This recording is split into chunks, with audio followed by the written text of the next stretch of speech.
هالو، في الفيديو ده هقولكوا على كام تراك غير الحاجات التقليدية اللي الناس كلها بتقول عليها.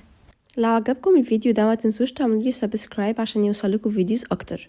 طبعا مهم تكون مرتب كل يوم هتعمل فيه ايه، ومن ضمن الترتيبات انك تدخل على انستجرام وتكتب اسم المكان اللي انت هتروحه عشان تعرف الناس بتلبس هناك ايه. ده بيساعدك جدا عشان لو مخطط لكذا مكان تروحه في نفس اليوم. ساعات بيبقى في حاجات فيها اكتيفيتيز بحر، وساعات فيه تسلق جبل، فده هيبقى ليه لبس وده ليه لبس، او تلبس حاجة ماكس تنفع للاتنين. وفي اماكن طبعا ممكن تأجروا فيها لبس.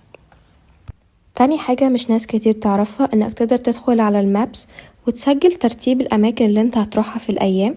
ده بيساعدك انك تعرف ايه ممكن تروحه الاول وايه تروحه بعده، حسب المكان بيفتح امتى وحسب قربهم من بعض.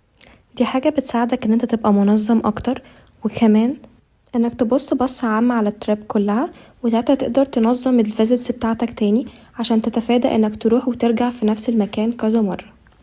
وبس.